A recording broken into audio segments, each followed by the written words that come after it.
Today we're going to talk about keto adaptation. Whenever you go on a ketogenic diet, what happens in your body? We're just going to go through a cascade of events so that you know what's happening if you go on a ketogenic diet, or if somebody asked you, why did I lose weight all of a sudden in the first couple days? Whenever you are keto adapting, keto adaptation, that's just whenever you have chronically elevated levels of ketones in your bloodstream. You start to have these changes. Also, you need low levels of glucose. Chronic fasting, you can become keto adapted off and on. And then even better, a very low carbohydrate ketogenic diet. Typically, 70% of your calories are from fat, 20 to 25% from protein. That can go lower if you have some specific condition that you may need to lower your protein. And then 5 to 10% from carbohydrates. Typically, you want to get your fiber in those carbohydrates. Some foods that you can eat: meat, high-fat dairy products, healthy oils, nuts and seeds, especially the low-carb ones, eggs, low-sugar vegetables.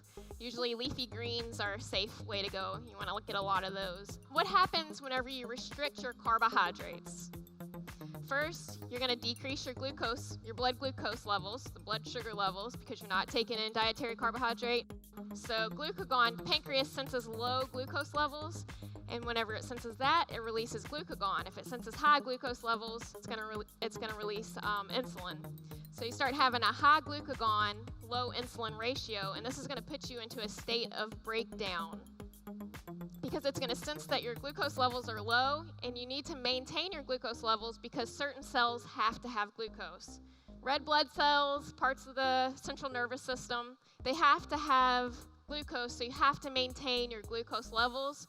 Glucagon is going to help that happen. You're not just going to pass out if you stop eating carbohydrates. So you have about 100 grams of glycogen stored in your liver. You have about 400 grams of glycogen stored in your skeletal muscle, so that's 500 grams total. Well, that's going to become depleted. It's going to become depleted so that it can fuel low blood glucose levels. Once that happens, you might lose up to 4 pounds. 1 gram of glycogen is connected to 3 grams of water. So if you're losing 500 grams of glycogen, 500 times 3 is 1,500 grams of water. That's 2,000 grams, or 2 kilograms. So you could lose up to 4.5 pounds just from glycogen and water. You might want to increase your sodium levels. A lot of people will drink some type of broth whenever they first start a ketogenic diet because it's high in sodium. And then you also have calcium excretion. This is still up in the air if this stops becoming excreted, so that's one thing you might want to supplement with. Studies have shown sodium and potassium levels to balance out after a couple weeks, so you might not have to supplement with sodium for so long.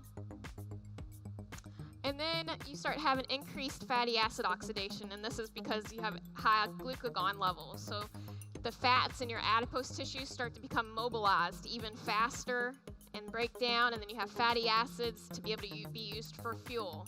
You've just depleted your glycogen, but you still need to maintain your blood glucose levels. Gluconeogenesis can do this in the liver, and this is just converting non-glucose sources into glucose, so like proteins into glucose to maintain your blood glucose levels. And then you have ketogenesis in the liver, and this is whenever you have high fat breakdown. Those fats partially get broken down in the liver and then get to be turned into ketones. And now they've talked about ketones being muscle sparing. That's because ketones can fuel your brain, they can fuel all of your tissues, and so it can help maintain your blood glucose levels. So the glucose doesn't have to fuel 100% of your brain energy requirements. So then gluconeogenesis can decrease a little bit. So you might not break down as much protein or whatever to fuel your blood glucose levels. Ketogenesis increases, so then circulating ketone bodies are going to increase.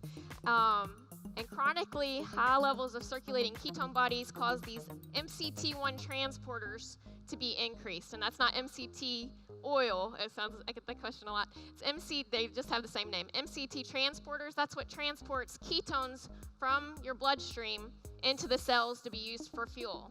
You could have very high levels of ketones in your bloodstream, but if you can't get them into the cells, then it's useless because we want to use those ketones for energy. So a rate-limiting step to becoming keto adapted is building these transporters, and the way to get this is to have chronically elevated levels of ketones in your bloodstream. Once you have this increase in transporters, you're going to increase your capacity to use ketone bodies. And then also, you're going to be able to use fatty acids a lot better. Some tissues prefer fats, like your muscle, and then some tissues prefer ketones, like your heart and your intestines and parts of your brain. To provide fats, glucose, and ketones to your heart would probably prefer to use the ketones and take those up. That was keto adaptation. That's what happens whenever you first go on a ketogenic diet.